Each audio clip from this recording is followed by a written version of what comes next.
নতুন বউকে নিয়ে লং ড্রাইভে বেরিয়েছে বেসরকারি কোম্পানির উচ্চপদস্থ কর্মচারী প্রকাশ।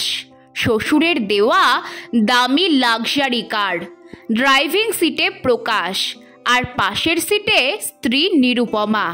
মাত্র দুদিন হলো তাদের বিয়ে হয়েছে। মসৃণ ঝাঁচকচকে রোড, গাড়ি চলছে তীব্র গতিতে, সঙ্গে কান ফাটানো মিউজিক।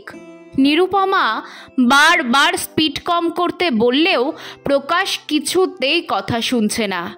ও যেন শুনেও না শোনার ভান করছে। এনজয় করতে দাও নিরু, এতদিন বন্ধুদের গাড়ি চালিয়েছি, আজ আমি নিজেই একটা হোন্ডা সিটির মালিক।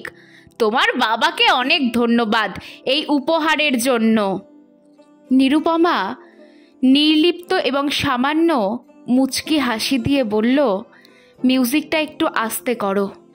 প্রকাশ ডোন্ট কেয়ার ভাব দেখাচ্ছে। মসৃণ রোডের বুক চিরে প্রচণ্ড গতিতে ছুটে চলেছে গাড়ি। হঠাৎ সামনে এক বয়স্ক ভিখারি। প্রকাশ ব্রেক মারতেই গাড়ি কোনো রকমে দাঁড়িয়ে গেল। চাকা ঘর্ষণের বিকট শব্দ। প্রকাশ উইন্ডো গ্লাস নামিয়ে বলল, ভিখারি শালা, মরার জন্য আর গাড়ি খুঁজে পেলি না? আমার এই নতুন গাড়িটাই চোখে পড়ল। তোদের জন্যই আজ দেশের এই অবস্থা। নিরুপমা তাড়াতাড়ি গাড়ি থেকে নেমে বৃদ্ধ ভিখারির কাছে গিয়ে দেখল বেচারার একটা পা নেই।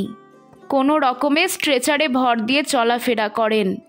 নিরুপমা পার্স থেকে 500 টাকা বের করে বৃদ্ধর হাতে দিয়ে বলল, দাদু চোট লাগেনি তো? এই নিন, টাকাটা দিয়ে মিষ্টি খাবেন। আমাদের নতুন বিয়ে হয়েছে, আপনি আশীর্বাদ করবেন দাদু। নিরুপমা লোকটাকে হাত ধরে রাস্তা পার করিয়ে দিয়ে গাড়িতে এসে বসল। প্রকাশ রেগে গিয়ে বলল, তোমাদের আশকারা পেয়ে এইসব ছোটলোক ভিখারিগুলো মাথায় উঠেছে।